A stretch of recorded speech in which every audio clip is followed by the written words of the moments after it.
Backlog. You want to jump into the Sea Beast review? Sure, let's go. Yo, man. I'll let you start. Oh, man, well, you, I gotta you said start. You said you got like this big old list. All right, fine. yeah. So I have my notes here, and I'm curious to see what you think. So first off, this to me looked like a lot like a Pixar or DreamWorks movie, and I don't know if it's the same team or not, or like there are people that were, it looked like How to Train Your Dragon type, like art style. So there were people that worked on Moana that actually worked on this film. So that was pretty interesting. There's also some people that worked on Big Hero 6 worked on this film. So it actually had like a good like pedigree of like animators. Right. Yeah. Oh, So that's why you see a strong similarities because literal like Pixar people worked on this. so it's kind of come to the point where it's like Pixar people and like maybe even DreamWorks people have like kind of started splitting up and making their own teams now. A little bit, yeah. Or People are really pursuing like passion projects right now. It seems like. Didn't Netflix is like enabling it for now, but they also cut back a lot of stuff. So. Didn't they also like recently say that they weren't gonna be they weren't gonna be greenlighting passion projects? Like what I think that was on the podcast a while ago. I don't know how. No. They definitely are, but I think Sea Beast has been in development for a while now. Yeah. Yeah. And I want to say that if you're watching this movie for the first time, I hope I'm pronouncing this right. Thalassophobia is the term, and basically that means like the depths of the ocean. If you have a fear of the depths of the ocean, boy, this movie's like first opening act is gonna fuck with you. If you don't like sharks, man, it's definitely super sharks. Yeah, super sharks. It's definitely gonna mess with you, and you're gonna kind of get creeped out. But once you get over that part, I mean, it's not so bad after that. They really don't do too much of like deep dark depths after that. But they do a great job of like painting the picture of like the fear of these like sea creatures. We should probably preface that this is going to contain spoilers as well for the movie. This will contain spoilers. There's no way to really talk about it this movie without spoilers, unfortunately, due to the core of the movie. Yeah, it's like very much like kind of very tight in terms of like linear story. Yeah. So our main protagonist is Jacob, voiced by what sounds to be Billy the Butcher. I want to say, I'm pretty sure it's what's that dude? What's the actor's name that plays Billy Butcher? It's got to be. No way! I gotta look this up now. IMDb. Boost. It's got to be him. I can't. Yeah, it's him, Carl Urban. Yeah, it is. It is him. Holy crap. Yeah. I kind of like I've watched 2 seasons of The Boys, and so I got so used to hearing him talk that I was like, oh yeah, it's Carl Urban. I mean, think about it, he does sound similar. Yeah, he definitely took on a bit of a different voice for this character though. Yeah, he went for, it sounded like he went for more like of a British accent than like he's a Kiwi. He's from New Zealand. Yeah, so, for sure. Like in The Boys, everyone had a British accent because I guess it's a British movie. I don't know. Maybe it's kind of vague on that part. Yeah, it really didn't make sense because like the royalty didn't have like a British accent, but it's fine. There's like the accent inconsistencies there. Yeah, it's cool. Jacob is what I would like to call superhuman, because he does some ridiculous ridiculous ass shit in the first period of the movie. Like he is like doing things that should by all means kill a normal man, and like he's like running up like the sides of walls and like catching people, and like the majority of the action happens, a lot of the majority of the action happens in like the first, few scenes of the movie. I mean, like the first third of the movie is yeah, like action. the first act is like really where all the action is. Yeah. There's like a little bit later on, but it really kind of like starts off hot and tries to get your attention. Yeah, for sure. But I mean, at the same time, I think that's part of one of its problems is that story wise, the story takes a little bit of a back seat, and it takes a little bit more time to get started because of that. It's like really one of my kind of complaints about it. But yeah, Jacob is like superhuman in like the stuff he was doing, which is weird because, well, there's like maybe another part, but after that, he really doesn't do too much other superhuman stuff in the movie. But there's like a couple of moments where he's like doing some, ridiculous stuff. This movie also, like, there's a lot of times where you kind of have to like, I mean, obviously, what is it, like, cut away from reality? Like you can't, it's not based too heavily in, Suspend your disbelief. yeah, suspend your disbelief, essentially. I mean, obviously it's a kid's movie, but there's all kinds of weird sort of inconsistencies. Yeah, there's that is yeah. Yeah, that's true. There's a lot of like very serious themes in this movie too, where I would even say that there's a lot of like racial overtones in terms of, I mean, at least that's what I picked up on. The movie, I mean, I don't know what you thought of this, but like a big theme of the movie is prejudice. And Yeah. So essentially it's like you could say like it basically covers a little bit of race theory in sort of like, the racial overtones, the prejudice between like people judging each other for, what they are. Like, traditions, like they're like so ingrained into who they are that they don't question them, and just like we do in the world, we're all brought up to believe certain things. And then there's also the aspect of the history being written by the oppressors, which is a bigger theme of the movie.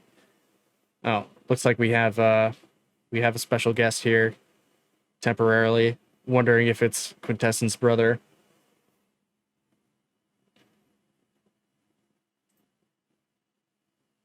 do do do do do do do.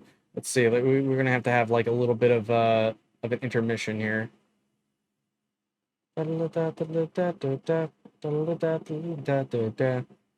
Yo, which honestly, you know what? The movie Doug, actually not the movie Doug, because I've never seen the Doug movie. But you ever notice how like Doug as a TV show kind of like has like a tonal whiplash once it went over to ABC from Nickelodeon? It really felt like a different TV show, and I'm not sure if it's because like Doug was in high school, but it just didn't have like the same charm as it did when I was a kid. And maybe that's because, I, had grown older and maybe I grew out of it. But, I remember like heavily really appreciating the show. What's up? Oh, it looks like we're still in intermission here. All right. Yep. So, but yeah, like I remember like really liking Quail Man and stuff like that. And oh, Quail Man, he had like a belt on his head and he had underwear over his shorts. Like what was going on with that, by the way? Like did was that some kind of a weird joke where it's like, he was like basically wearing his pants in reverse. I'm assuming that he wears his shorts as his underwear, and then he wears his underwear as shorts, okay? And where his belt is supposed to be, that in fact is his hat, right? Bro, can you hear me? Are you loud? I feel like Quintessence is just letting me like keep talking while I try to explain the theory of Quail Man. Like, I mean, I'm just saying, like, like I think Doug, obviously it's a coming of age story about a boy and his blue green friend. I'm kind of wondering, like, you know, with the skin condition, is that like jaundice? Like, you think like maybe he was like born with some kind of disease that made him green? You know? Quintessence, I can't hear you. The whole town's different colors. Of Doug? Yes. I mean, like a lot of characters are like have very, very different colors. Yeah, exactly. Anyways, so Sea Beast? Yeah, CB's. Whoa, thank God. Oh, dude, were you just like letting me hang myself? Like, No, I was engaged in a conversation somehow. oh, okay. Um, so yeah, so I don't know if did you pick up on any of that? Am I crazy here for like seeing the tones of like prejudice, maybe even like a little bit of race theory in like the theme of the movie? There's a Like couple the of other. humans versus the monsters kind of stuff.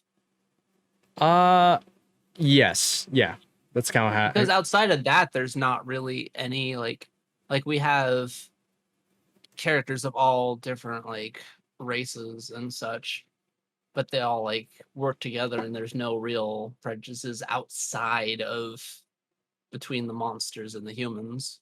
That's fair enough. I just kind of saw it as like, you know, it reminded me of that because, it's like all of these people are so ingrained in what they were raised to believe, blindly so. And their morality meter is like they do not question, how they feel about certain, like about the monsters or about whatever, even, but also there's a lot of gray area in terms of things where it's like your good characters will become bad characters and your bad characters wind up not being so bad after all. um like Sure. the captain, right? Yes, the captain was he had a bit of a tone shift Oh a yeah, couple times. yeah, he was like slowly reaching his villain arc. He was. There were I think he actually did reach his villain arc, Yeah, to be honest. yeah, totally. Like he by the end he was full blown villain. Yeah, I mean, it just goes to show you that like it's like you're only so many steps from becoming like the worst version of you. Like, and the idea Yeah. was that he thought his son Jacob, essentially, like was his son, Yeah, like was foster son basically. adopted son, yeah, Yeah. was dead, and so then it became all he obsessed about Yeah. was, I need to kill that beast. And it was, and there was like, the Moby Dick, like it had a very strong, like a lot of ways it ripped off like Moby Dick in that way, where it's like he'll do anything to get that whale, Yeah. Well, I mean, okay. that kaiju whale. Yeah, right. Like it's still understandable where the captain's coming from though. It's Yes. not just like this blind rage. He still listens to people pretty much until like kind of like the end where it's just kind of like an echo chamber in his mind. right? Yes. Because Jacob's not there to like To talk him out of pull things. him back in. Yeah. Yeah. Yeah, like Jacob was his reasoning. Yeah. And His moral compass, really. well, it's funny because like there's like a shift in momentum, like when I don't, what is the girl's name, the little girl, the orphan girl? Maisie. Maisie, right? Like where it's Yeah, like that Maisie. moment where he knows that Maisie's right to cut that Yeah. rope. And like the dude's like, I'm gonna hurt you if you cut that rope. And then even Jacob's like, you should cut the rope though, you know? I'll shoot the girl myself. Stop cutting that rope. Yeah. I mean, and essentially like so driven to kill this animal that he was threatening to kill the entire crew. Yeah, I mean, their ship was going down. Like, if they hadn't cut that rope, they were all going to die there. Right. Probably. Very, very likely. Yeah, they were probably gonna die. Because like they were hooked up to the beast would like the beast could die there, right? But if the beast sank when they were hooked up to it, it would have just pulled them down with it. Especially with like that whirlpool that it made. which okay, so speaking of that, like Some crazy shit. remember when, you know, the beast like pulled the captain down after he stabbed it at the beginning of the movie? Yeah. And then he just like all of a sudden he was in the boat. And I was like, and they didn't explain it. There's a lot of that going on in this movie where there's like lots of just jump cuts of things that are just, you know, in between moments that are just missing. Mhm. And like they might be there. Yeah, we like got his eyes like closing in like his final moments, basically just accepting, like, yeah, no, I fucked this one up. All right. Yeah. He closes his eyes and then we shift like back onto the boat and like Jacob's like over him, like, oh God, are you okay? So I have to assume that Jacob fished him out. Right. But he was Especially like, with all of his superhuman feats previously. that is true. We have to just assume that he used his like super strength to like swim We super saw him fast. swim. We saw him swim. He swam good. He swam real good. He like swam out of the mouth of the monster before the monster could close its mouth. Yeah, and like hopped Like, directly out of it. yeah. And Jacob's crazy. which raises another question, but we'll like we can get to that. But so there's like What? this story is like getting sloppier the more I start to explain it, or maybe that's my fault. But We're skipping over a bunch of plot points. But it's fine. So whatever. So like there were scenes where essentially the movie would just like jump where it's like, remember when they land on the beach and like they're on top of like two coconut like palm trees, and then the next scene they're all of a sudden they're on the sand, like they didn't even show them jumping down. Or like when Jacob is inside the magic conch inside that house, and he just like grabs his spear, or he's like his spear's away, and then next thing it's like in his hand. Or you know, they're what is it, like the sea beast dives down into the water, and all of a sudden they're just like inside the sea beast. I just didn't like how they didn't fill in those little, like, how do they get back inside the sea beast? I don't know. Like there's the nose, right? But then like, yeah, I mean, well, like it's strongly implied that like Maisie has like a connection, right? Like with it, like she's learned how to communicate with it somewhat. So it's not a huge stretch to be like, oh, I mean, she was just like, hey, we need back in. Like, yeah. we gotta go. We're gonna die if we're on top. Also, when it swallowed them, it chose to not eat them, and Yes. the water just disappeared. Like there was no water. The water didn't take them inside that boat down the stomach. Didn't make any sense. And then That's fair. then once they crawled around inside its mouth and they got to the nose, there's just a screen door there that Yeah, That was it was really kind of an weird. interesting idea, actually. At one Right? point, it like even opened it like while they were underwater, I want to say, but No, mm, no, it opened it when they got to land. right. So it was like some kind of like evolution of the sea beast to like open and close its nose. Maybe so like water doesn't like flood into it, because it seems like it actually has to like take breaths and stuff. It doesn't seem like a water breathing monster, right? Like it's more of like a dolphin in design than like a shark or I, something. either way, a lot of stuff just wound up Doesn't have happening gills. out of convenience because they needed to keep pushing that story forward. They had so much to cover that I think Yeah. that's why you had like all of those jump cuts.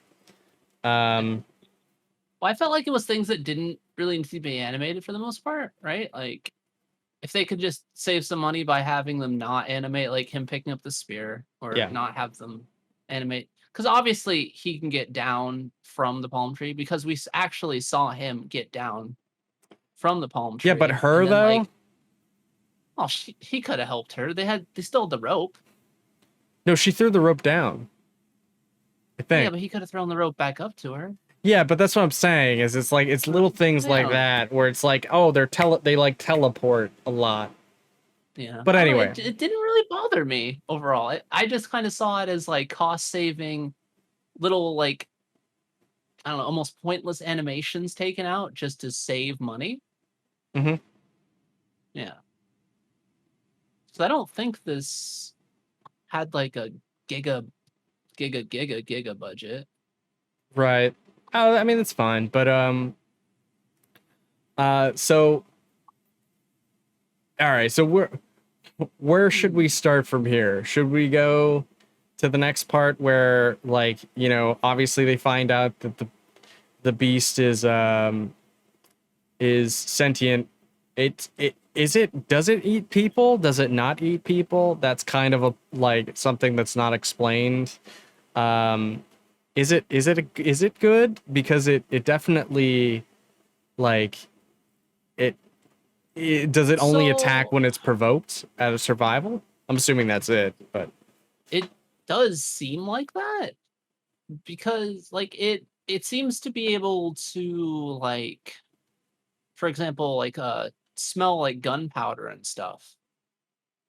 Because we saw like when they were on the second island mhm. and they were looking at the grand boat, and there were all the little rowboats on the shore, like the beast was like, wait, smell. Oh, and there was like a bunch of people like loading like gunpowder onto the boats and stuff like that. So like I feel like it's kind of like I guess learned those smells and associated those with danger, Yeah, right? this creature has just evolved at like some kind of a rapid rate. Well, I It mean, look at the damn thing. it's definite, dude. This is definitely a kaiju of some kind. Like kind Oh, of for sure. like We literally had a kaiju battle. that's true. They had a kaiju battle. It like definitely evolved super quick. It yeah. It could go on ground. It can go in the water. Yeah, like I said, it was more of like a dolphin design, right? Like, but a dolphin that could like properly go on land, Yes. because it doesn't have gills. Because I it was always breathing. It never like breathed underwater. Dolphins don't have gills. No, Dude, I don't know why dolphins hold their breath. they just hold their breath underwater. Yeah. I didn't know that. Oh, well, more you learn. Yeah, I More guess you so. know. You know. I don't know anything about like. I mean, I know some stuff, but I mean, I'm not like I don't usually study sea animals. Um, That's fair. but yeah, it just they obviously made the connection with the beast, and then you know Yeah. they decided to go travel to the one area.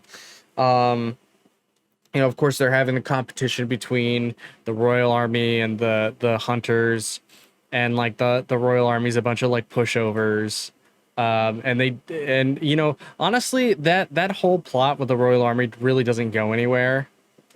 Um, that was like another thing. There's a couple of holes like where it like, okay, what does Maisie being an orphan ultimately do to the story? I mean, other than, Well, I mean, it allows her to make a connection with other hunters because she comes from like a long line of hunters, right, which right? which is why she was so interested in them. Yeah. So like, because her parents were like on the Monarch, which was apparently like one of the most famous boats, along with the Inevitable. Okay. Yeah. Um, there was a so let's see, like, yeah, the Royal Army thing didn't go anywhere. The whole witch thing didn't go anywhere either. There was like a point where the witch was essentially like, yo, it will doing this thing will cost you everything. And it's like, but it didn't, it really didn't by the end of it. I think the idea was from the witch was that like essentially everything was your drive to kill this beast would leave him alone, and like sort of like a tragedy it could have been. I don't know. What do you? Yeah, I can see that.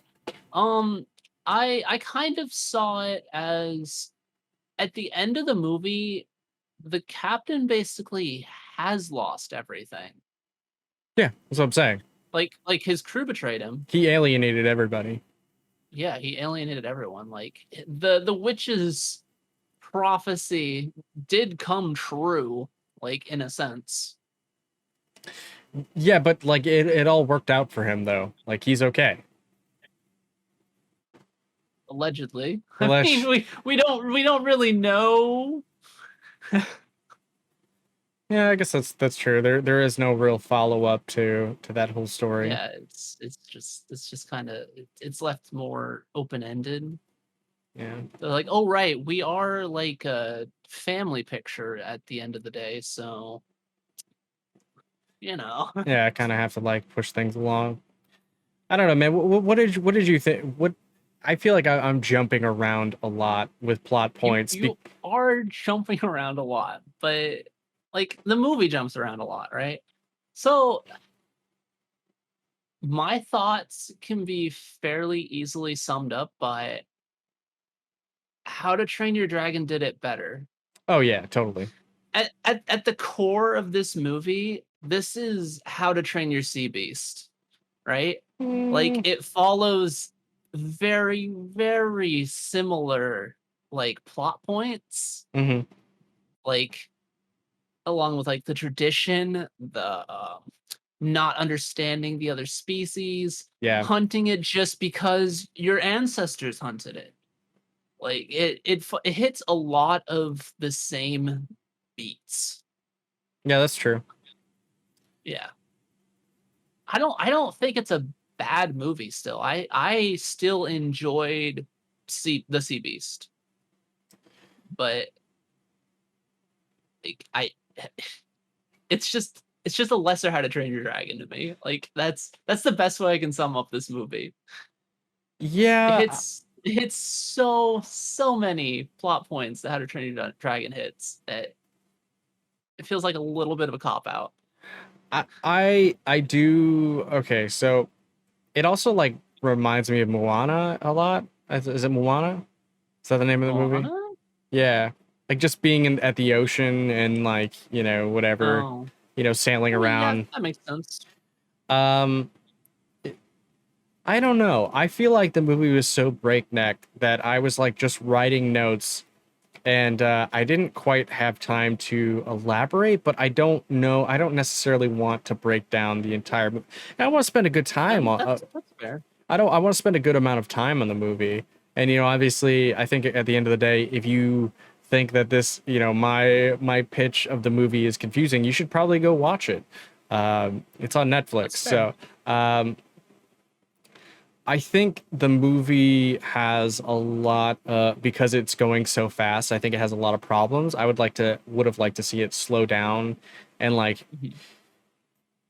piece things together a little bit more smoothly instead of Mhm. I think they had too many characters in the that they had Yeah. to like some of them you only like knew from like having like maybe two lines, and it's like, oh, you're this person, the book says you're this person or whatever, Yeah. at a convenience. I would have liked to see like more, maybe like more of that family aspect of the crew, like how everybody knows each other. And I mean, obviously they all work well together, but maybe they could have like elaborated on that more. Um, and Well, they had like little segments where, like they were having like a good old time together. Like, um, when Jacob gets called to like the captain's cabin, right? mhm, Like all the other crewmates are like, "Oh, speaking of like dying tonight or whatever," yeah, and they're just like joking with them, kind of, like a friendly family vibe, kind of just having fun, right? We yeah, also see him at the bar just having a nice time. Like they did seem like an actual like crew of people, even though we didn't have time to necessarily get to know them. mhm.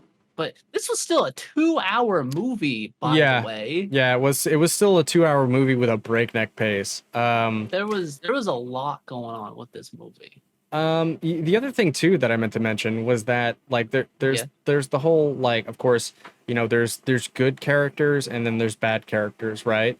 And yeah. there's like, obviously Red doesn't eat humans, maybe. But there are also creatures in this movie that do attempt to eat humans for food source.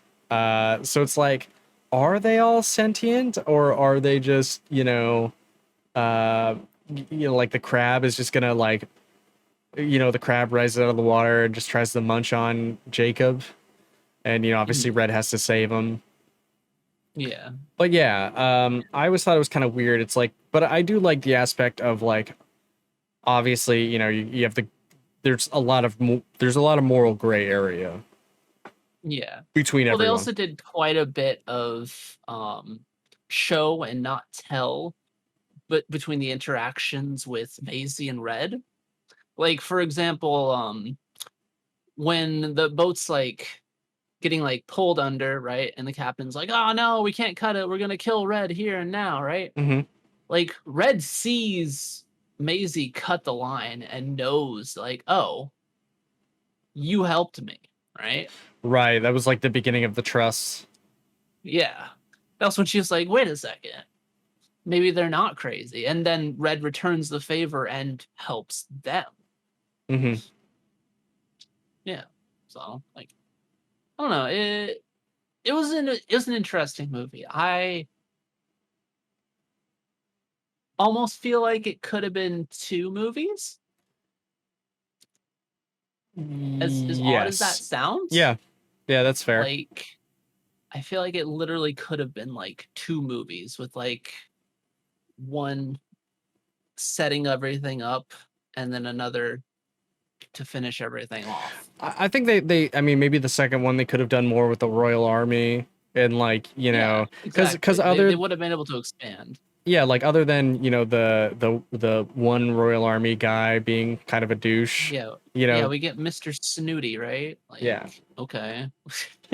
Um. Basically, all we have is we have Jacob, Maisie, Sarah, Mhm. Captain Crow, and the Royals.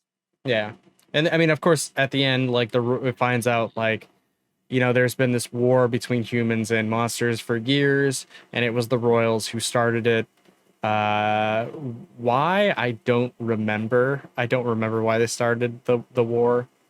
Uh, They actually didn't mention it. However, throughout the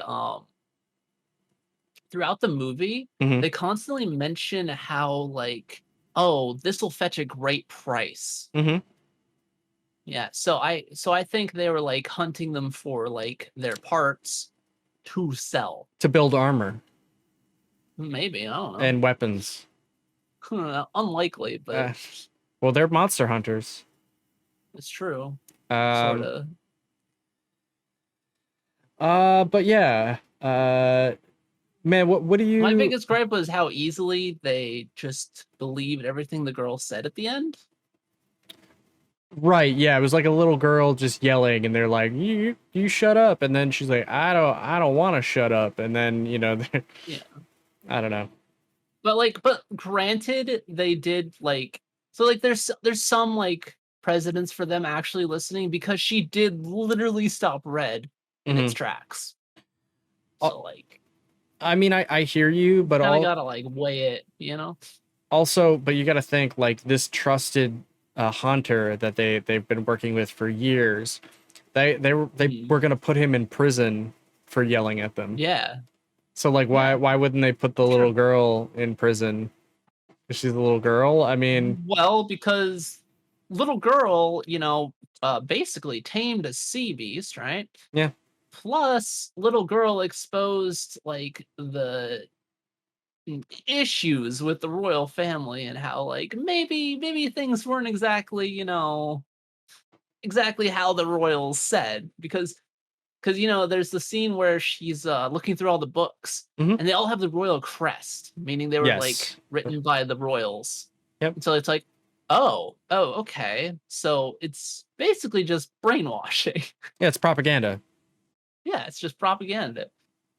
Like to grow their kingdom. Because they always talked about how like small the kingdom was at first, but Hmm. then they started hunting sea beasts and it kept growing and Kept growing growing. and growing. Yeah, I guess Yeah. that makes sense. Um, Yeah. yeah, maybe like honestly, I think maybe with a second watch of this movie, I think it would have done me better, to kind of piece more things together if I didn't have to watch it in Maybe. parts. Yeah. Yeah, there's a lot. A There lot was a lot. Yeah, I was looking at it and I was like, holy shit, this is 2 hours when I first started it. And Yeah. then I mean, and then I was like surprised how well they filled that time. Um, Hmm. but I yeah, never actually felt really bored. So that was nice. no, I don't think I felt bored either, and I did like the movie. But the thing is for me, I want to try to find something. I want to find something wrong with it. I don't want to just tell you Yeah. everything that's good about a movie. Oh, for sure. And even if it's like my misunderstanding of it, which I mean, I would rather have you tell me like, oh no, that was like, this or this. Fine, that's cool. I want to hear about it. I typically, miss things, when I watch a movie for the first time anyway. Um, it's like people who watch like all of the Avengers movies and then you realize how much fucking detail actually goes into them. Yeah. Like, you know, uh, like the meme like Tony's always learning. Like that's an actual thing where do you know what I mean? Like when if he makes a mistake in one movie, the next movie he has an answer for that mistake. Um, Yeah. and, and Generally. yeah, no, I mean, and I thought that was really cool. But yeah, it's like little things like that where maybe if I watched it again, I could pick up a lot more details. Will I watch it again? Probably not. Um, That's fair. yeah, I mean, we have a lot of other things to review, and Yeah, that's fine. Yeah. uh, but What yeah, would man. you rate the movie? Oh, what would I rate this movie? I would give it a Yeah. 7. 7? Yeah, I'd give it a 7. Hold on. I'm I'm about I'm about a 7.5. Dude. I think the story is serviceable. Hmm. The animation's actually really nice. Yeah, that is true. The animation is really And good. the voice acting was really good. Overall, it was just like a solid flick. I would possibly watch it again, but I feel like I probably picked up on most things. Hmm. And I don't know if I really missed anything, but there's always room to miss shit. So, Yeah, I mean, I it could has things going for it, but it has things going against it, flimsy plot. it's just How to Train Your Dragon. Yes. Yeah. I love How to Train Your Dragon, so I probably have some bias, right? Like How to Train Your Dragon is one of my favorite animated movies. Mm-hmm. So yeah, I just think I that, probably worked with some bias. you know, I do think that How You Train Your Dragon did it better. Yeah.